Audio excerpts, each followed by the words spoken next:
Dad's silent revenge. After Dorothy died, my boys said, "Dad, you're getting old. Let us handle the money." I almost believed them. Then I found what my wife had hidden, and everything changed. By the time I was done, they learned the hard way that underestimating your old man can cost you everything. I'm Leonard Price, 58, retired engineer from Sacramento. What I'm about to tell you will make you think twice about trusting family with your money. The meeting happened 3 weeks after Dorothy's funeral. Timothy, my oldest at 35, sat across from me in my home office wearing his expensive suit like armor.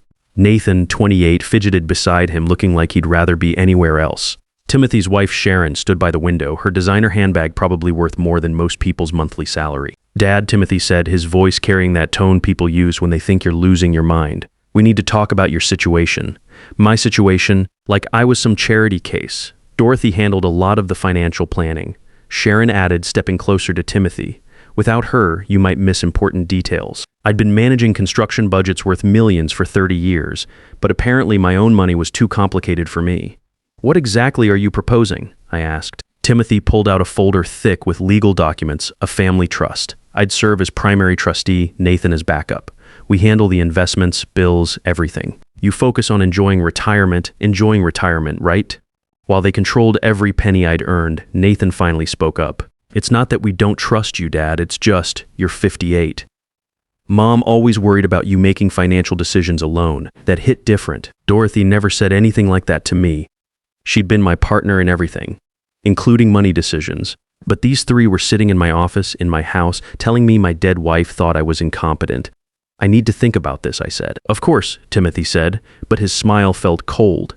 Just don't wait too long. The market's volatile right now. After they left, I sat in Dorothy's favorite chair trying to make sense of it all. We'd been married 32 years. She'd never once suggested I couldn't handle our finances. Something felt wrong, that's when I noticed it.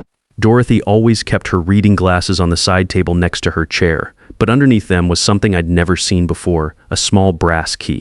I turned the key over in my hands. It looked like a safety deposit box key, but we only had one box at First National, and I had both keys for that. This one was different. Older, there was a tiny number etched on one side, 847. The next morning, I drove to every bank in Sacramento. Took me 4 tries before I found it. Community Trust on K Street. The manager, a pleasant woman named Mrs. Rodriguez, led me downstairs to the vault. "Mr. Price, your wife was very specific about this box," she said as we walked down the marble steps. "Only you and she had access. She opened it about a year ago.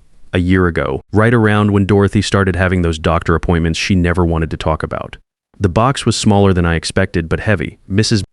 Rodriguez left me alone in the viewing room, and I lifted the metal lid with shaking hands. Inside were documents I'd never seen, bank statements for accounts I didn't know existed, printed emails between Marcus and someone named Carl Brennan, investment records showing massive losses, and a letter in Dorothy's handwriting marked for Leonard, open only after everything else. I set the letter aside and picked up the first email. It was dated 8 months ago. "Carl, Leonard's getting more dependent since Dorothy's cancer started. Perfect timing to move on those investment opportunities we discussed. He trusts Timothy completely. Cancer.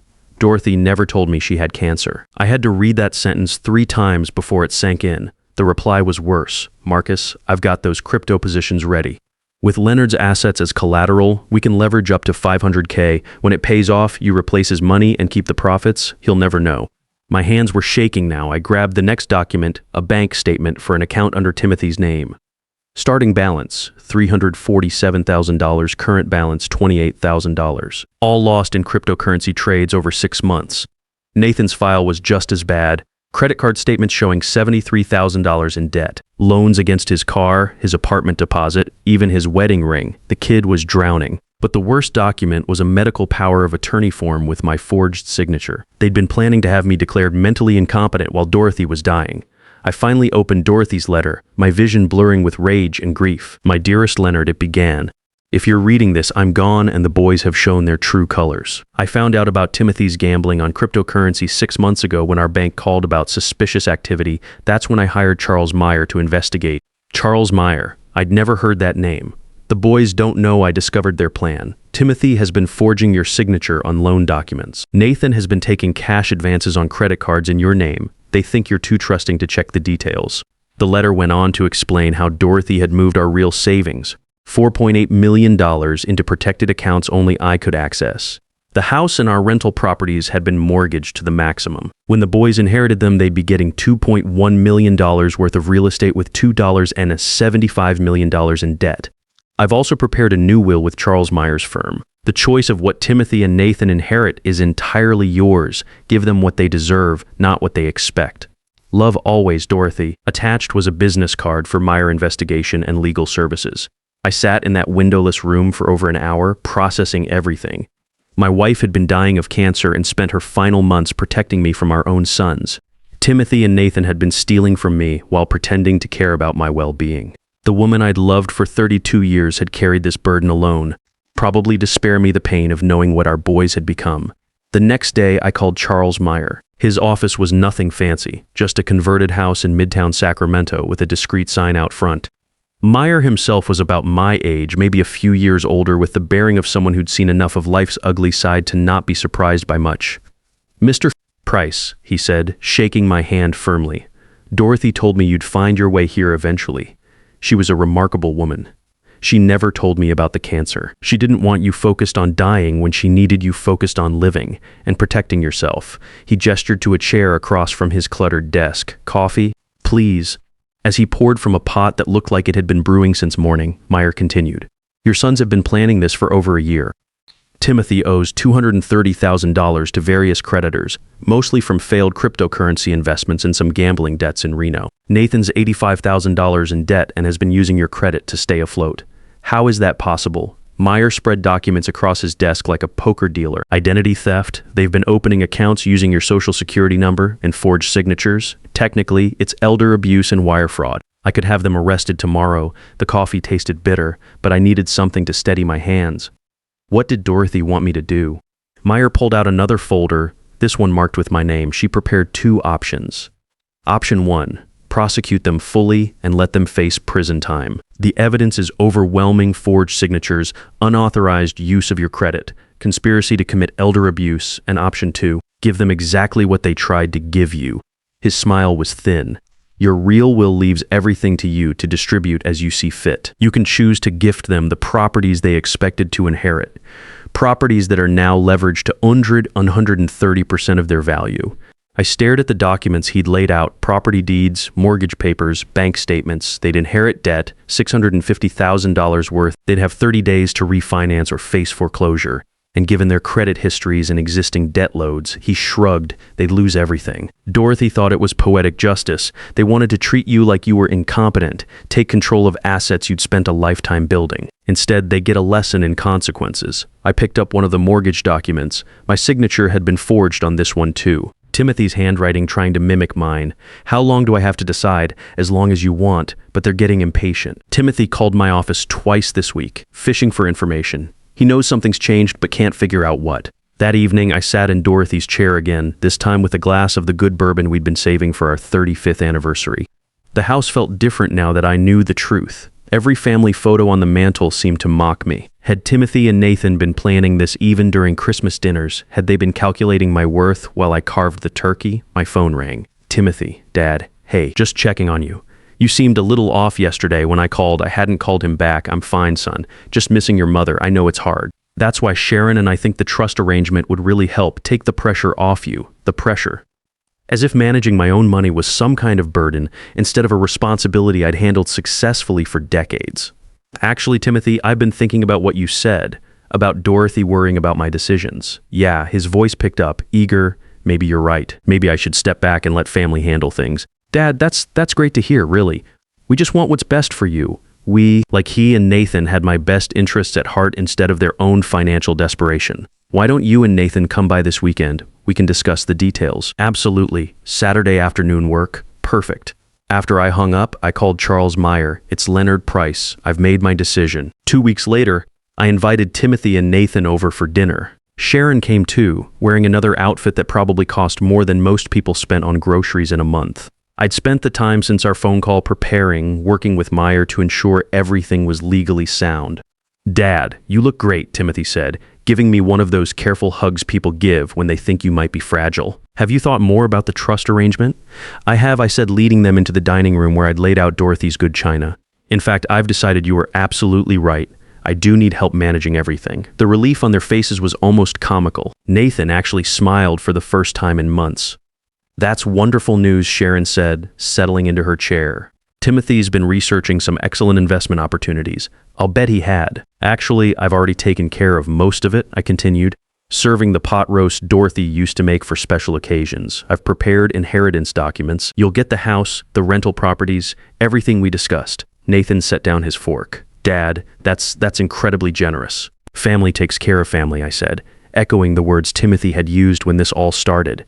I just need you both to sign the transfer documents. Meyer had prepared everything perfectly. The documents looked official, legal, generous.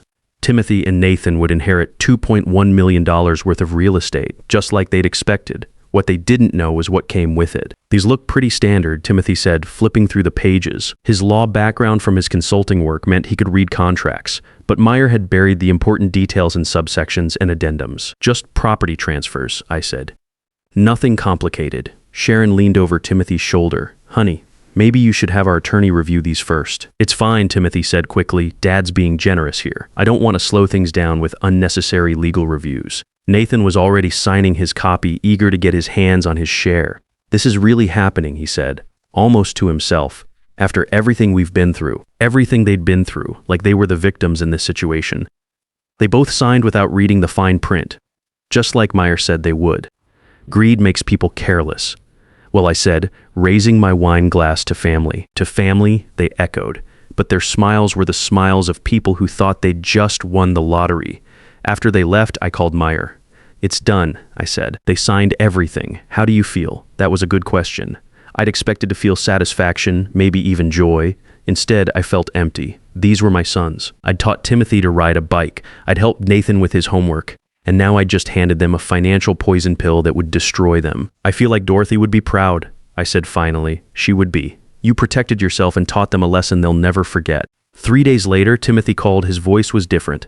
Shaky, Dad. There's been some kind of mistake. The bank is saying we owe money on the properties. What kind of money? $650,000. They're talking about foreclosure proceedings.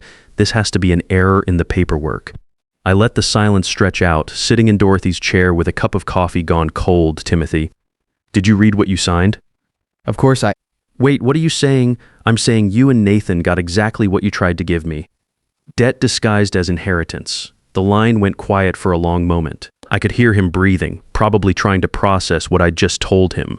You knew, he whispered. You knew about everything. Your mother knew. She spent her last months protecting me from my own sons while she was dying of cancer. Cancer she never told me about because she was too busy saving me from you. Dad, we can fix this. We can work something out. I can get a loan, refinance something. With what collateral? Your credit's shot from the crypto gambling. Nathan's buried in debt. Sharon's probably already talking to divorce lawyers. Please, Dad. We're your sons. My sons wouldn't have forged my signature. My sons wouldn't have tried to steal from their dying mother's husband. You want to know what Dorothy's last words to me were? Take care of yourself, Leonard. Don't let anyone take advantage of your good heart. That wasn't true. Dorothy's last words had been asking for water, but it felt true, and that was what mattered. Timothy tried calling back, Nathan too. Sharon even showed up at my door 2 days later, crying about how they'd lose everything, how this would ruin Nathan's credit for years. Mrs. Price, I said, not inviting her in.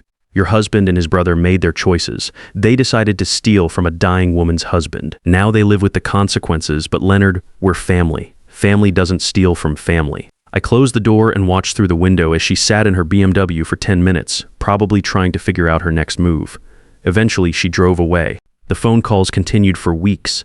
Timothy alternating between begging and threats. Nathan mostly just begging. At one point, Timothy suggested I was having mental health issues, that the stress of Dorothy's death had affected my judgment. You might want to be careful with that line of thinking, I told him during one particularly unpleasant conversation. I have documentation of your attempts to have me declared incompetent. Charles Meyer has everything ready to go to the district attorney. That stopped the mental health angle real quick.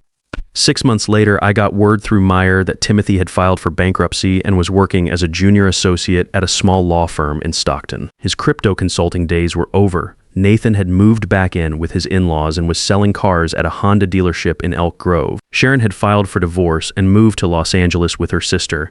I sold the foreclosed properties to a developer for $1.8 million cash. After taxes and legal fees, that left me with about $1.5 million to add to the money Dorothy had protected. I used part of it to establish the Dorothy Price Memorial Scholarship for engineering students whose families couldn't afford college. Kids who understood the value of hard work and honest money. The rest I kept for myself.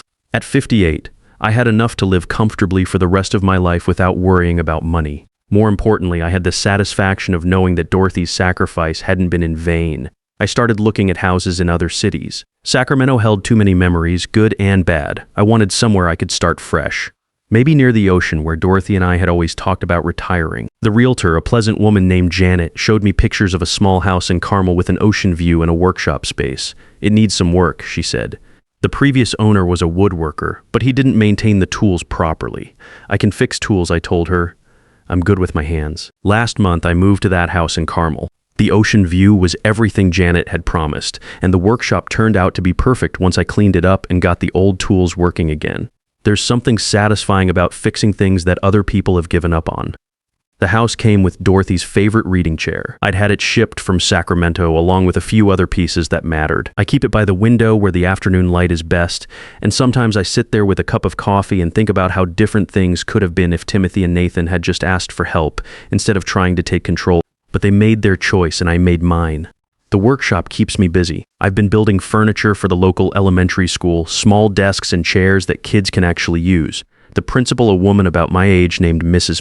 Williams, stopped by last week to see how the project was coming along. Mr. Price, these are beautiful, she said, running her hand along the smooth surface of a reading table. The children are going to love them. Kids deserve good tools, I said. Helps them learn better. She smiled. You sound like you speak from experience. Raised 2 boys. Thought I taught them about quality and hard work. I set down my sanding block. Turned out I was wrong about a few things. Mrs. Williams nodded like she understood.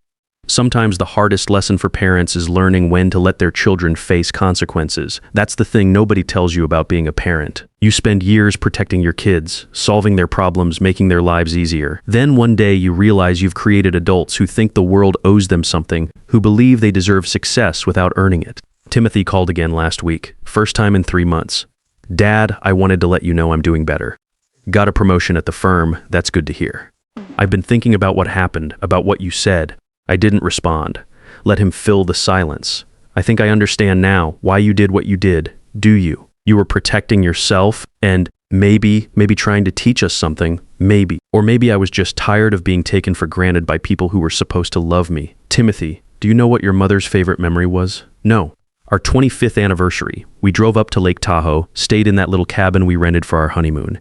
She said it was perfect because we didn't need anything fancy. We had each other. Dad, you and Nathan always thought money was the most important thing, but your mother understood that respect matters more, trust matters more. When you forged my signature, when you planned to have me declared incompetent, you threw away something worth more than any inheritance. I know that now. Good. Maybe that's worth more than the money you lost. He was quiet for a long moment. Dad, do you think?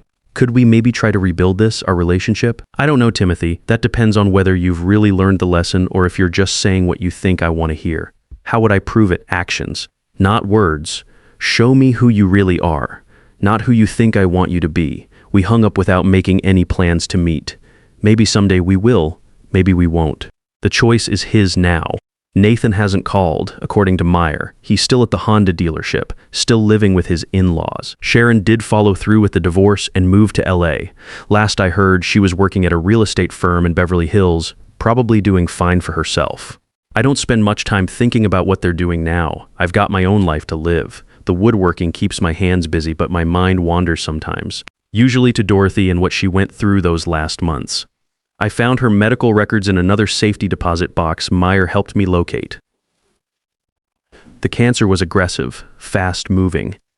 She probably knew she didn't have much time when she started her investigation. The hardest part is knowing she carried that burden alone, protecting me from the truth about our sons while fighting cancer. She could have told me everything. Let me handle it. Instead, she spent her last months making sure I'd be okay after she was gone. That's love. Not the kind Timothy and Nathan showed. taking what they wanted and calling it family loyalty. Real love sometimes means making hard choices, even when those choices hurt. I established the scholarship fund at UC Davis, where I got my engineering degree 35 years ago. The first recipient was a girl named Maria, whose parents work in agriculture. Reminds me of my own father who did construction work to put me through school. Maria sent me a thank you note last month, said the scholarship meant she could focus on her studies instead of working 2 jobs. Said she wanted to design better water systems for farming communities. That's the kind of legacy Dorothy would have wanted. Money going to someone who understood its value, who would use it to build something better instead of just consuming it. The ocean here is different from the lakes Dorothy and I used to visit. Bigger, more powerful, but also more peaceful somehow. I walk on the beach most mornings, watching the fog roll in and out. Sometimes I think about the 32 years we had together, and I'm grateful for every one of them. Dorothy saved me in more ways than one. She protected my money, yes.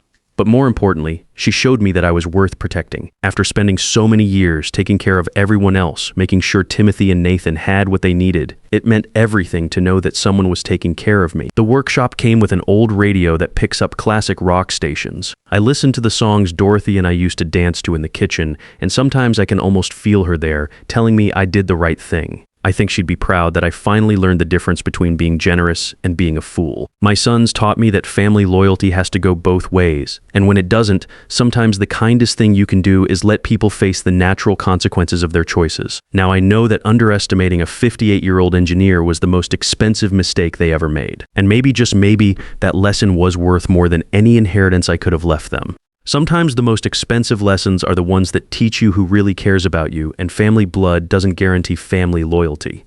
Real strength isn't about avoiding consequences for your actions. It's about accepting them and becoming a better person because of what you learned.